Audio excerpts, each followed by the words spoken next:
Rapidamente, uma retrospectiva daquilo que nós falamos em 2024. Eu tentei pegar no YouTube algumas mensagens, mas são várias mensagens, então eu peguei somente alguns tópicos. Eu não consegui ver todos os tópicos.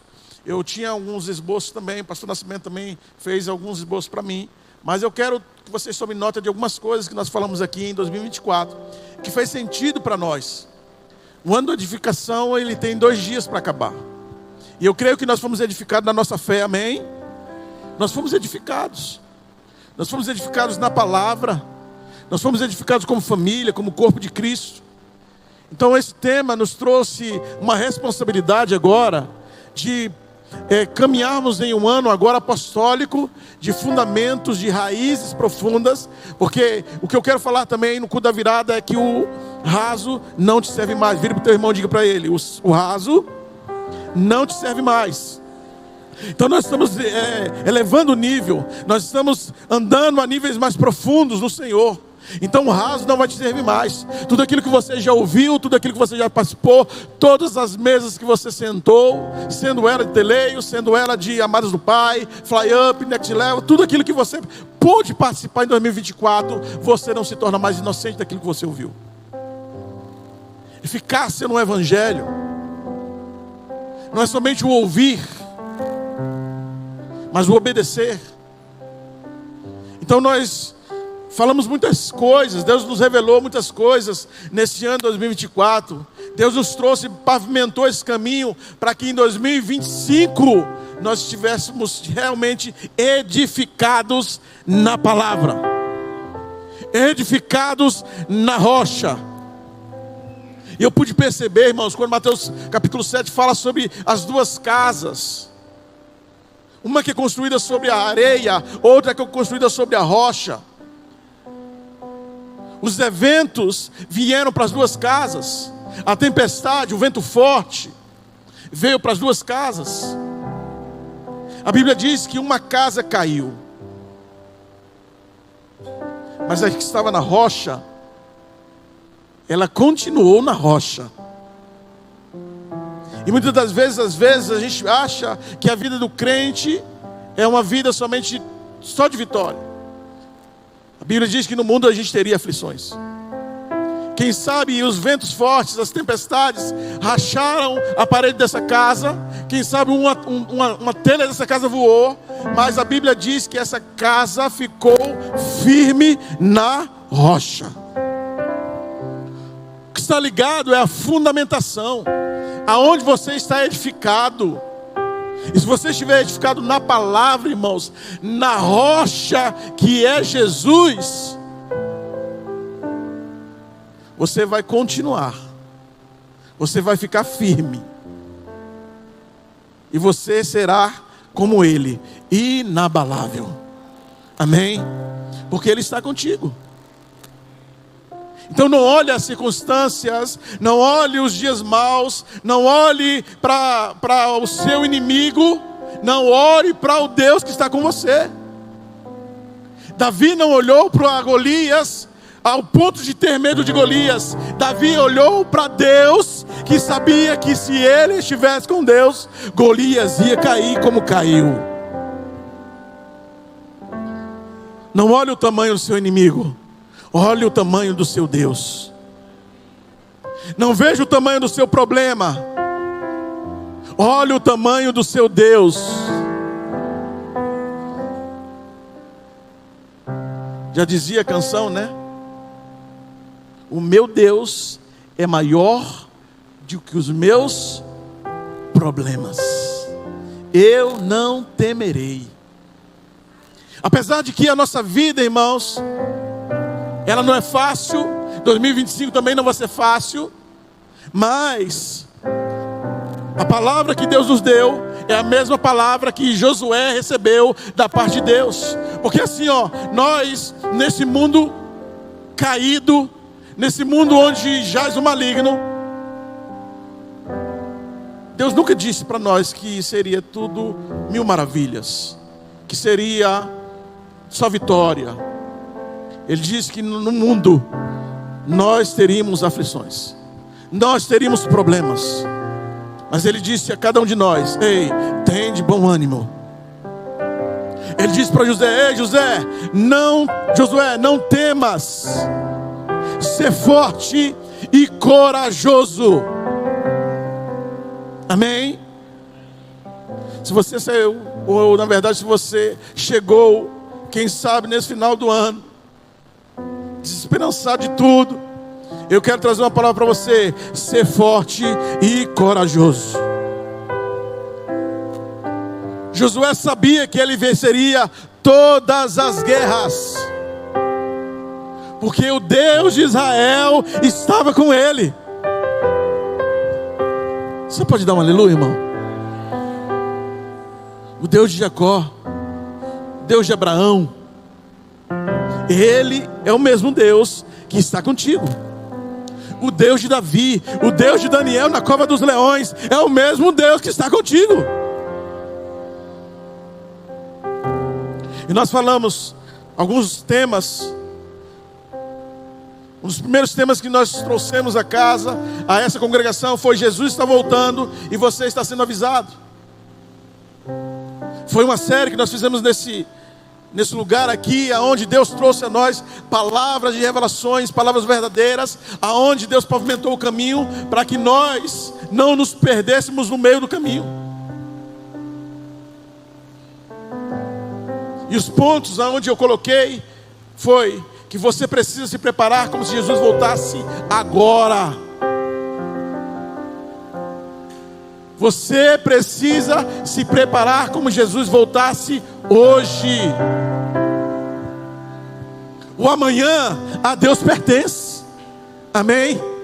Eu fiz uma live esses dias, e o tema da live foi que você pode fazer planos, mas a resposta certa vem do Senhor. E não é pecado, irmãos, você pode sim fazer planos a médio, a curto, a longo prazo. Você pode planejar a sua vida, você pode planejar os seus negócios, mas você entenda que a resposta virá do Senhor.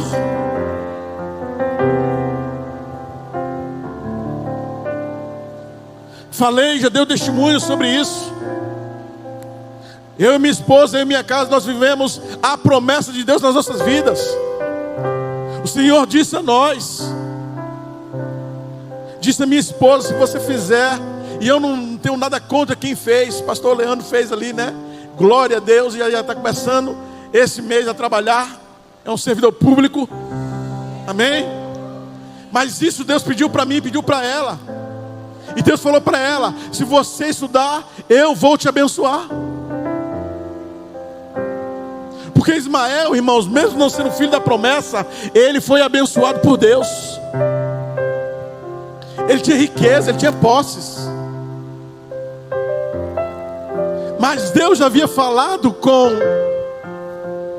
Abraão e com Sara de um filho que seria o filho da promessa. Mas Sara começou a dar os jeitinhos dela. Não dê jeitinho onde Deus tem promessa para a sua vida, irmão. Não encurta caminho aonde o Senhor já pavimentou o caminho para a sua vida. Então siga, acredita, creia, permaneça como se Jesus voltasse agora. Falamos sobre o cuidado com a sedução e a distração. Colocamos diante da igreja, através da revelação do Senhor, se nós temos uma vida de adoração, logo nós não teremos uma vida de sedução e distração. O mundo não vai nos distrair, o mundo não vai nos seduzir. E a sedução aqui não está ligada somente às coisas sexuais. A sedução por dinheiro, a sedução por fama, a sedução por sucesso, o consumismo desenfreado.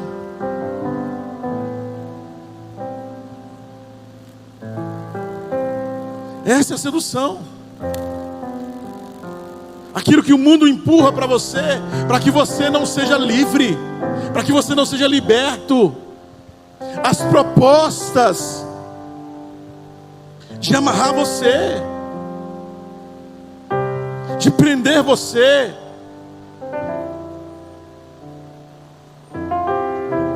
Falamos sobre o esfriamento da igreja, dos que eram quentes e agora estão mornos.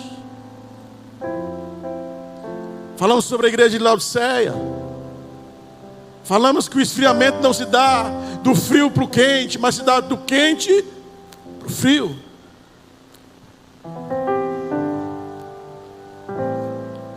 E a revelação que João tem na ilha de Patmos sobre essa igreja, era uma igreja que tinha riqueza, era uma igreja que tinha posse, mas o Senhor Deus disse para que ela pudesse ter colírios nos olhos. Apocalipse 3,18. Abra sua Bíblia. Então abra aqui para nós, no telão.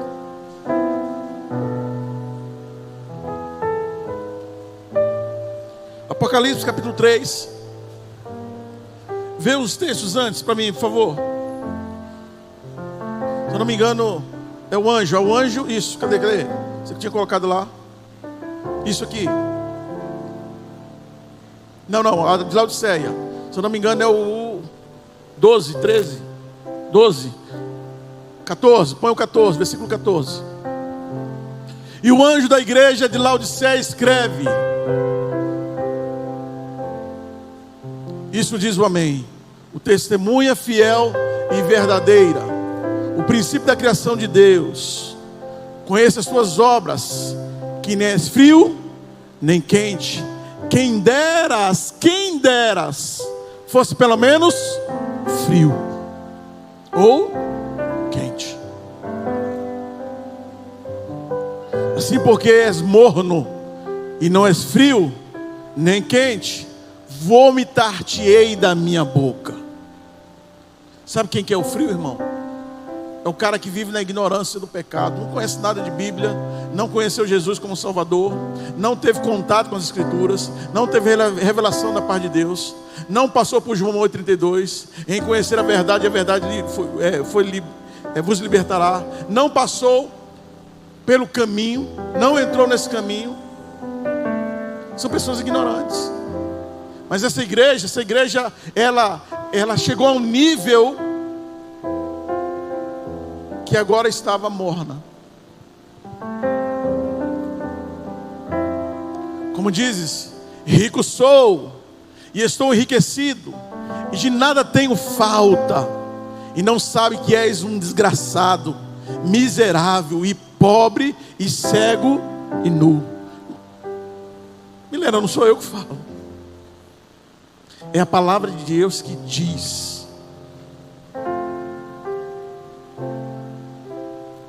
Aconselho-te que de mim compres ouro provado no fogo, para que te enriqueças, e roupas brancas para que te vistas, e não apareça a vergonha da tua nudez, e que unas os teus olhos com colírio.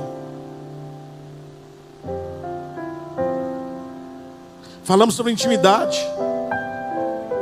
falamos sobre o relacionamento com Jesus, o relacionamento com Deus. Não só eu como pastor dessa casa, mas os pastores, as pastoras, sobre os cultos, sobre as mesas, sobre tudo aquilo que a gente pode nortear a você a um caminho da verdade. Jesus está voltando e você está sendo avisado por isso. Estamos vivendo dias como os dias de Noé. Pessoas que sorriam, pessoas que zombavam de Noé e sua família, onde Noé e seus filhos e suas noras pôde de alguma forma profetizar ou falar de Jesus, do próprio Deus que iria destruir aquela cidade, mas eles não deram ouvidos.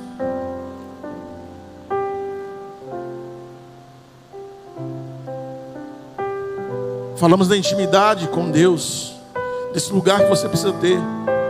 Fizemos uma pergunta para a igreja, fizemos uma pergunta para nós: quem somos na relação com Jesus? A multidão? Os 70? Os 12? Quem somos no relacionamento com Jesus? A multidão que só querem as mãos que abençoam, só querem pão, peixe, cura, milagres, prodígios, mas não querem um relacionamento profundo com o próprio Deus. Não querem ter intimidade com o Senhor. Querem levar as suas vidas conforme aquilo que você acha, pensa, muitas das vezes fora da Bíblia. Mas Jesus também disse, mas Jesus também expulsou a multidão. Vocês só querem pão e peixe, vocês só querem um alimento físico. Jesus olha também para os seus discípulos e fala: e vocês também querem ir embora? Essa é a oportunidade de ir embora. Eu não vim para isso. Apesar do que eu estou fazendo, multiplicando, curando, fazendo, eu não vim para isso. O meu objetivo final não é esse.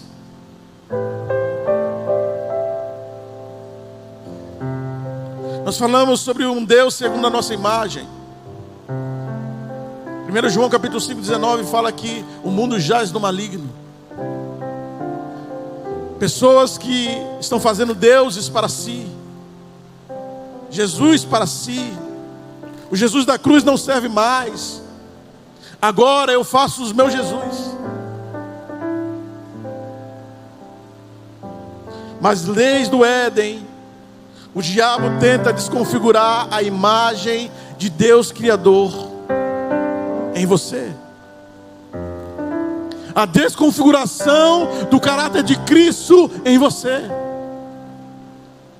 Lembrando que o apóstolo Paulo, quando ele escreve a igreja de Éfeso, no capítulo 1, no versículo 4, há uma revelação da parte de Deus, onde nós fomos gerados nele, antes da fundação do mundo,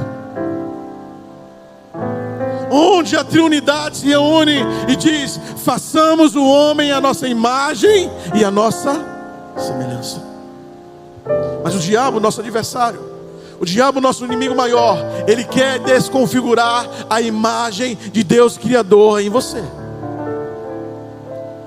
porque ele odeia você, porque ele quer ver a sua desgraça, a sua morte. Ele quer que os seus sonhos se acabam. Ele quer matar a sua vida, a sua família, a sua casa. Ei, por quê? Porque você faz parte da glória de Deus. Quando o diabo olha para você, ele vê Cristo em você, e por isso ele te odeia. Ele tenta desfazer essa desconfiguração de Cristo em você. Falamos sobre ser um homem e uma mulher bíblico. Falamos sobre aquilo que Paulo coloca como responsabilidade de pastores da sua casa, de pastoras, de mulheres sábias que edificam o seu lar. Sejais, pois, santos e irrepreensíveis no Senhor. Homens de caráter, mulheres de caráter, dentro das colunas do caráter de Jesus, da santidade, da verdade, da justiça, da bondade, da fidelidade do Senhor, da integridade e do serviço ao Senhor. É um conjunto de coisas, mas a espinha dorsal é sermos santos e irrepreensíveis.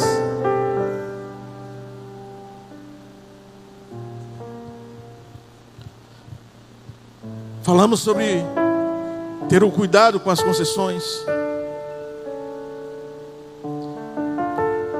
Falamos sobre aquilo que o diabo tenta desconfigurar em você, enganando, mentindo, e de alguma forma a gente vai entrando como se não tivesse nenhum problema.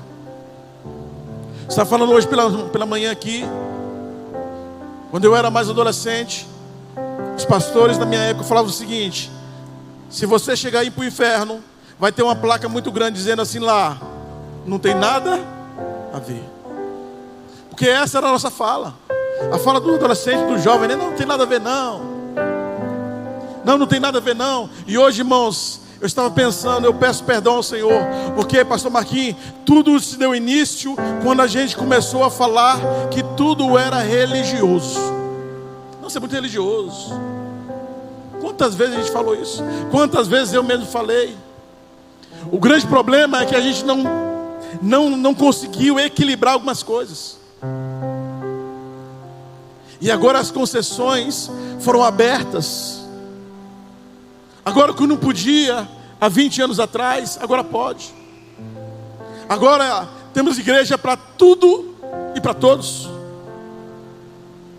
Agora temos palavras para tudo e para todos, conforme a minha vontade, conforme o Deus que eu estou produzindo, conforme o Cristo que eu produzo. Falamos sobre a limpeza do aprisco e espantando os lobos. Falamos sobre 2 Timóteo no capítulo 3, que chegaria tempos difíceis, e esse tempo chegou, irmão. Aprisco é um lugar de segurança, de proteção, de alimento. Aprisco é um lugar de cuidado. E aquilo que nós pregamos e falamos são palavras bíblicas, sem abertura de concessões. Fizemos um pacto de aliança com Deus. Esses 10 anos, eu perdi algumas pessoas do meu coração. Um dia eu estava indo para Goiânia e minha esposa, eu fiz de tudo para ela não perceber, mas ela percebeu. Eu estava de óculos escuros e tocando a música do Hadash, eu comecei a chorar. E ela: por que você está chorando, amor? Você está lembrando de algumas pessoas, né? Eu falei: sim. Estou lembrando de algumas pessoas que não estão mais com a gente, que não estão mais no aprisco. E automaticamente você se culpa, né? O que eu poderia ter feito a mais? Por que essas ovelhas se foram? Aonde eu errei?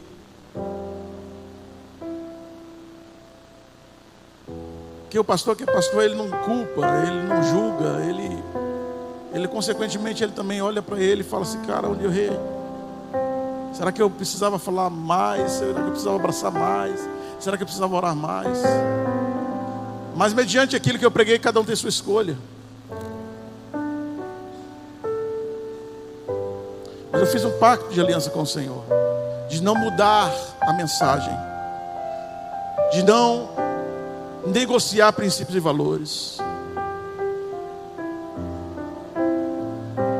Pessoas que caminharam praticamente 15 anos comigo, ministrando o Brasil afora aí. Mas eu fiz um pacto de aliança, não com o homem, mas com Deus, em não negociar princípios e valores. Que tipo de alimento nós temos comido, irmãos? Que tipo de alimento a gente está consumindo? Em qual aprisco você tem estado?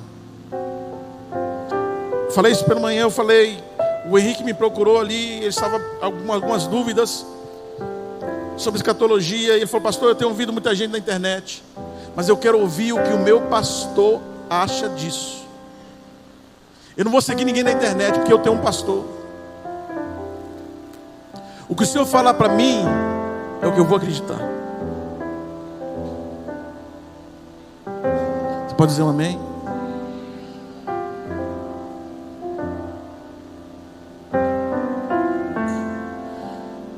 Falamos sobre uma alma fragilizada, que reflete um espírito adormecido e se torna uma presa fácil para o inimigo. se a sua alma é fragilizada, ela vai refletir um espírito adormecido e vai se tornar uma presa fácil para o inimigo. Não só os psicólogos, não só os psiquiatras, mas até os cristãos em si têm relativizado a verdade, têm dito para você ser feliz. Falamos sobre o relativismo, falamos sobre sofismas, falamos sobre o humanismo. O mundo,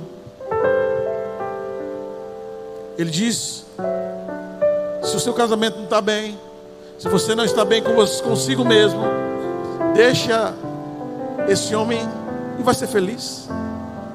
Deixa essa mulher e vai ser feliz. É isso que o mundo está pregando. É isso que a psicologia está pregando. Não vai ser feliz. Você precisa ser feliz. Não. Para você amar o próximo, você precisa se amar primeiro. Porque já que está escrito, ame o próximo como a ti mesmo, né? Mas Jesus vem com um novo mandamento. Jesus fala assim: um novo mandamento vos dou. Ame ao próximo. Na verdade, amei uns aos outros como eu vos amei. Então o nível aumenta. Ameis uns aos outros como eu vos amei.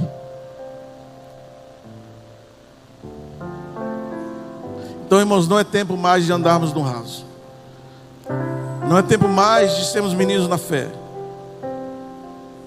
Não é tempo mais de brincarmos de ser crente. Não é tempo mais de brincar com Deus. Deus, Ele requer um posicionamento meu e seu. A única coisa que você não vai ter como justificativa de chegar no céu e falar o seguinte assim: ó, eu não sabia disso. Não, você sabia. Você não quis escolher, você não quis submeter, você não quis obedecer, mas saber você sabia. 2 dias para finalizarmos o ano. Terça-feira nós estaremos aqui celebrando. Eu sei que você tem motivos para agradecer ao Senhor. Portanto, Ebenezer, até aqui nos ajudou o Senhor. Amém. Fique em pé.